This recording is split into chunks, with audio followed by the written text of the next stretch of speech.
পিতামাতার প্রতি সন্তানের দায়িত্ব কর্তব্য কি, এই নিয়ে একটু আলোচনা দরকার। পিতামাতার প্রতি সন্তানের দায়িত্ব বেশি না কম? হ্যাঁ, আচ্ছা, পিতামাতার প্রতি সন্তানের কি কি দায়িত্ব বলেন তো? আপনার সন্তানের প্রতি কি দায়িত্ব? একজন সাহাবার ঘটনা বলি। সাহাবার নাম হলো কায়েস রাদিয়াল্লাহু আনহু। কি নাম বলেছি? যখন তার মা মারা গিয়েছে, অঝোর ধারায় তিনি কাঁদতেছেন। ফাবাকা কাসীরান আলা কাসীরান, অনেক বেশি তিনি কাঁদতেছেন। সাহাবারা বলল, কাঁদো কেন? তখন বললেন, আমি রাসূলকে বলতে শুনেছি, লি জান্নাতে বাবুন, জান্নাতের মধ্যে একজন মানুষের দুইটা দরজা আছে। আমার মা আজকে দুনিয়া থেকে বিদায় নিল, আমি একটা দরজা বন্ধ করে ফেললাম, এখন শুধু আরেকটা দরজা খোলা আছে। ইমাম বুখারী রাহিমাহুল্লাহ বলেন, মিন কুল্লি দিকিন মাখরাজা ওয়া মিন কুল্লি হাম্মিন রাযাকা হাইতু লা ইয়াহতাসিব। তোমার পিতামাতার পাগুলো তোমার জন্য রিজিকের খনি, কাজেই এই পাগুলাকে তুমি মৃত্যুর পূর্বেই সম্মান করো। আর রাসূল সাল্লাল্লাহু আলাইহি ওয়াসাল্লাম বলেছেন, ইন্নাল জান্নাতা ইনদা রিজলাইহা, পিতামাতার পায়ের নিচে সরাসরি তোমার জান্নাত, তোমার স্বর্গ, তোমার বেহেশত, তোমার সবকিছু তার পায়ের নিচে। সুবহানাল্লাহ। বাবা আছে পিতামাতার খেদমত? হ্যাঁ, আপনারা করেন? পিতামাতার খেদমত করে ধন্য হয়েছিলেন একজন ব্যক্তি। না, বাইদুল বুস্তামের কথা আমি আনবো না, তার চাইতে বড় বুজুর্গ আমাদের তাবি সাহাবারা আছে, ঠিক না ঠিক জুড়ে বলেন। আচ্ছা, পিতামাতার খেদমত করে ধন্য হয়েছিলেন। আপনারা জানেন ওয়াইস করণী, তিনি কি করছিলেন? এক জাল বানোয়াট মাজার পূজারী এক বক্তা ওয়াজ করেছে, নবীর প্রেমে পাগল যারা প্রেম খেলা খেলে বাইরি, নবীর প্রেমে পাগল যারা প্রেম খেলা খেলে বাইরি, নবীর প্রেমে পাগল হইয়া ওয়াজ করুনি দন্ত দে ফেলে, নবীর প্রেমে পাগল যারা প্রেম খেলা খেলে বাইরি। ডাইরেক্ট মিথ্যা কথা। নবীর প্রেমে পাগল হয়ে কারো দাঁত ফেলে দেওয়ার কোনো হাদিস শরীয়তে নেই, বরং এর বিপরীতে কথা আছে। কি কথা আছে? বিপরীতে কথা আছে। যদি নবীর কথায় ওয়াইস করণে দাঁত ফেলে দিতে হয়, তাহলে তো আল্লাহু আকবার আজান দিলে সবাই সবার কল্লা ফেলে দিতে হবে। ওয়াইস করণে যদি নবীর প্রেমে দাঁত ফেলে দেয়, তাহলে আল্লাহর কথা তুমি তোমার কল্লা ফেলে দিবে, ঠিক না? ঠিক এরকম দাঁত ফেলাফেলি কোন শরীয়ত আছে? রাসূল কি বলছেন? এই হাদিসটি মুসনাদ আহমদের মধ্যে রয়েছে, মুসনাদ আবু ইয়ালার মধ্যে রয়েছে, তাবরানী মুজামুল কাবীরের মধ্যে রয়েছে, মুসান্নাফে আব্দুর রাজ্জাকে এসেছে, মুসলিম শরীফে রয়েছে। হাদিস নাম্বার হলো 2181 নাম্বার। নবী বলেন, মান দারাবাল খুদুদা ওয়া সাক্কাল জুয়ুব, যে ব্যক্তি কোন মানুষের বিপদ দেখে গাল চাপড়ায়, বুক চাপড়ায়, শরীর চাপড়ায়, শরীর কামড়ায়, সে রাসূলের উম্মত বলে পরিগণিত হবে না। তাহলে নবীর প্রেমে পাগল হয়ে ওয়াজ করণে দন্ত দেয় ফেলে, এগুলো কোন ধরনের ওয়াজ? কিন্তু ওয়াজ করণ এটা নিয়ামতের কাজ করেছে, বলবো। এই হাদিসটি উল্লেখ করেছে আদাবুল মুফরাদ 2 নম্বর তারিখে কবিরে, ইমাম বুখারী 47 পৃষ্ঠা উল্লেখ করেছেন। দ্বিতীয় খলিফা, তার নাম কি? আজকেও খুতবায় তার হাদিস করেছেন, আশাদ্দুহুম ফি আমরিল্লাহি ওমর। বিশ্বনবী বলেছেন, আমার উম্মতের সবথেকে কঠিন পুরুষের নাম হলো ওমর। কি জন্য? আপনি যখন চিৎকার মারেন এই প্যান্ডেলের বাইরে কেউ শুনে না, আর আমি মাইক ছাড়া 1 মাইল দূরে কেউ আর শুনবে না, ঠিক না? ঠিক। নামাজের মধ্যে দাঁড়ায়া ওমর বললেন, ও শাহরিয়ার, তোমার পাহাড়ের পিছনে শত্রু লুকিয়ে আছে, তাকে হত্যা করো। ওমর রাদিয়াল্লাহু আনহু তার কণ্ঠটা আল্লাহ ওই মসজিদ নববী থেকে 71 মাইল দূর পর্যন্ত আল্লাহ পৌঁছে দিয়েছেন। ওমর রাদিয়াল্লাহু আনহুকে প্রশ্ন করল, কৃষকদেরকে মেরে ফেললো, ওই যে পানি, নীল নদের পানি আসে না। ওমর ইবনুল খাত্তাব রাদিয়াল্লাহু আনহু বেশি কিছু করেন নাই, শুধুমাত্র নীল নদের দরবারে তিনি দরখাস্ত করেছেন। ওমরের দরখাস্ত পড়ার সাথে সাথে নীল নদ পানি দিয়ে পরিপূর্ণ হয়ে গেছে। আল্লাহর নবী মুহাম্মদ রাসূলুল্লাহ অন্য কোন সাহাবার শানে বলেন নাই, আমার পরে কেউ যদি নবী হতো সে হতো আমার। কিন্তু আল্লাহর নবী ওমরের ক্ষেত্রে বলেছেন, আমার পরে কেউ যদি নবী হতো সে হতো কে? আল্লাহর নবী ঘরের মধ্যে শুয়ে আছেন, ছোট্ট একটা বালিকা, তিনি গান বাজাচ্ছিলেন, দপ বাজাচ্ছিলেন, একমুখা ঢোল বাজাচ্ছিলেন। বিশ্বনবী কিছু বলেন নাই। আবু বকর বললেন, এটা বন্ধ করো। মেয়েটা বন্ধ করে নাই। দ্বিতীয় বেলায় একটু পরে ওমর যখন এসেছে, ওই বালিকাটা দপটা বাদ্যযন্ত্রটা ফেলে দৌড় মেরেছে। আল্লাহর নবী বলছেন, আমার মান সাল্লাকা শাইতান শাইতান লাইসা ফি তারিকুল গা, তুমি যখন কোন রাস্তা দিয়ে হাঁটো, শয়তান পর্যন্ত রাস্তায় হাঁটে না, বকডালের উঁচু জায়গায় থাকে না, কারণ শয়তান আমার ওমরকে ভয় পায়।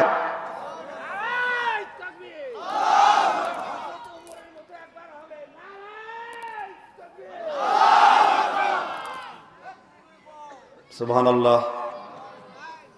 তাহলে ওমর রাদিয়াল্লাহু আনহু নিয়ামত প্রাপ্ত না গজব প্রাপ্ত? বাইতুল মাকদিসের চাবি আল্লাহর নবীর অন্য কোন সাহাবা নিতে পারেন নাই। ওমরের খিলাফত একেবারে অর্ধ পৃথিবীটা তার হাতের মধ্যে চলে এসেছিল। ইউরোপ বিজয় করেছিলেন, ইটালি বিজয় করেছিলেন, রাশিয়া বিজয় করেছিলেন, আফ্রিকা বিজয় যিনি করেছিলেন, ভারতবর্ষ যিনি বিজয় করেছিলেন, তিনি হলেন ওমর ইবনুল খাত্তাব রাদিয়াল্লাহু আনহু। সুবহানাল্লাহ। দেখেন তাকওয়া কি। ওমর রাদিয়াল্লাহু তাআলা রাস্তা দিয়ে হেঁটে যাচ্ছেন, কেবলমাত্র 2 জন নর নারী বিয়ে করেছেন, নববিবাহ। ওমরের শহরে নতুন এসেছে। রাতের বেলায় তারা জিজ্ঞেস করছে, আইনা বাল, এই শহরটা কোথায়, এই এলাকাটা কোথায়? ওমর রাদিয়াল্লাহু আনহু পিছ থেকে চাবুক পিটা করেছেন। বললেন, এত রাত্রে কোনো বেগানা নিয়ে হাঁটো নাকি? রাস্তা ভুলে ওই ইয়েমেন থেকে এসেছি, আমি রাস্তা খুঁজতেছি, আমি কোন রাস্তায় যাব চিন্তা করতে পারি নাই। ওমর বলেন, এই মহিলা তোমার কে হয়? আমার স্ত্রী হয়। ওমর বললেন, তাহলে তো তুমি যেইভাবে চাবুক দিয়ে আমি পিটিয়েছি, ওইভাবে একটা চাবুক দিয়ে আমি ওমরকে আঘাত করো, না হলে তোমার গায়ে এই যে ভুলবশত একটা চাবুক মেরেছি, কিয়ামতের দিন আমি আল্লাহর দরবারে ধরা খেয়ে যাব। লোকটা চোখের পানি দরদর করে ফেলে দিল। আপনি কে? বলে, আমি খলিফা। ওই যুবক বলল, যেই দেশের খলিফা এত তাকওয়াবান হয়, আমি এইরকম একজন খলিফার শরীরে আমি চাবুক লাগাবো, এটা ভাবেন কি করে? আমি ওমরের কথা শোনার পরে আমি আল্লাহর কাছে আপনার আজমতের বর্ণনা করে দিয়েছি, কারণ আল্লাহ আপনাকে দীর্ঘজীবী করুন, আল্লাহ আপনার খেলাফতকে বিস্তৃত করুন। সুবহানাল্লাহ বলেন। কি বুঝলেন? আর আমাদের শাসক। এবার আয়াতটা শেষ করে দেব। আল্লাহর ওয়াদা, আল্লাহর আদেশ হলো পিতামাতার খেদমত করার জন্য। ওয়াইসকুরুনি রাহিমাহুল্লাহ। ওয়াইসকুরুনি কি? রসুলের যুগে জন্মগ্রহণ করেছেন, কিন্তু তিনি সাহাবা হতে পারেন নাই, কারণ তিনি আল্লাহর নবীকে দেখেন নাই।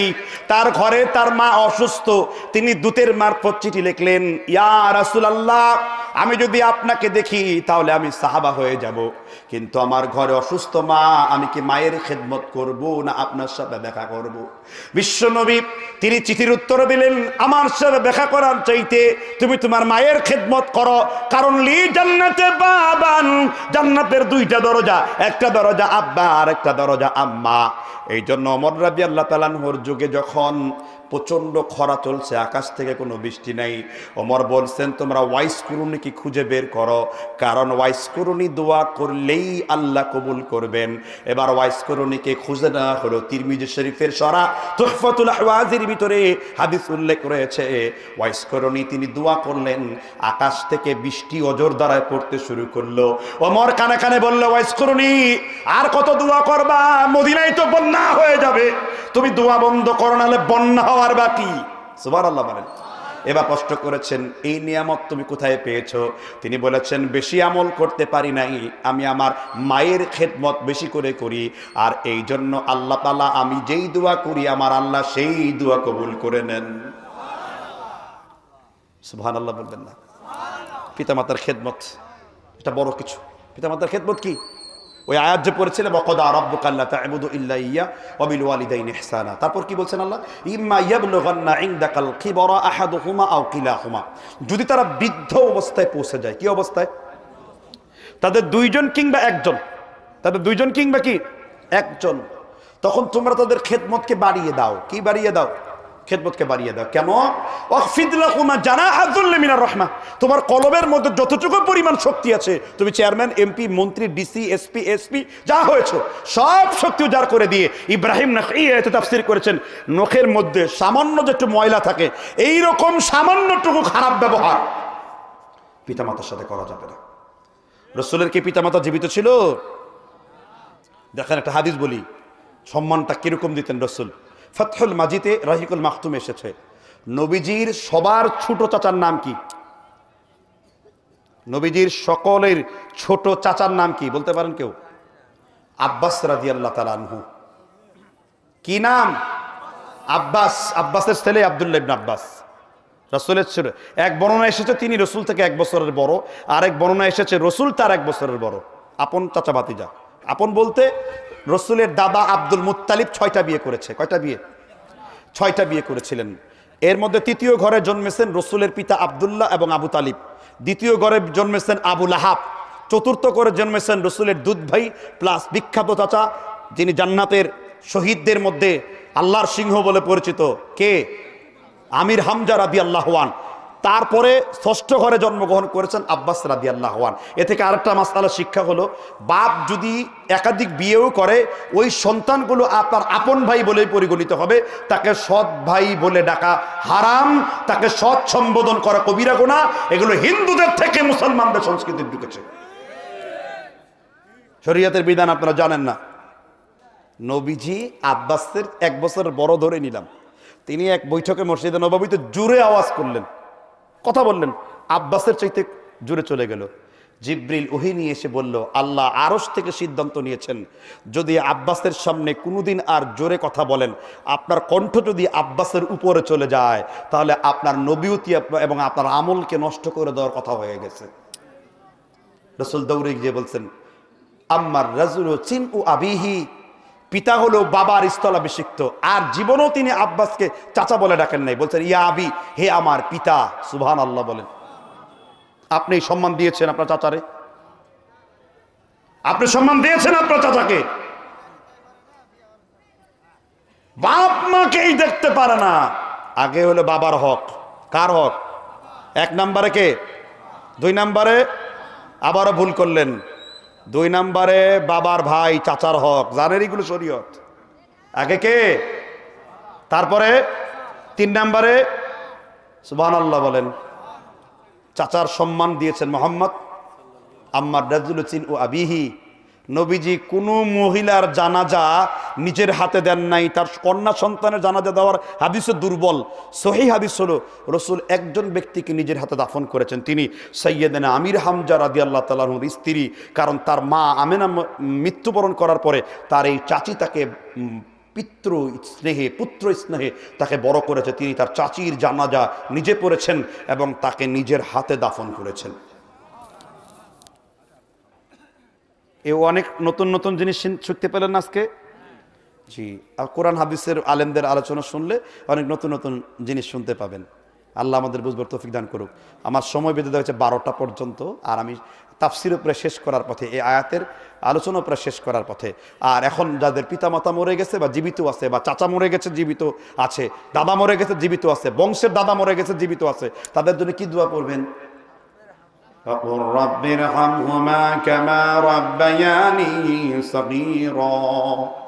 দেখেন কি একটা অদ্ভুত মিল।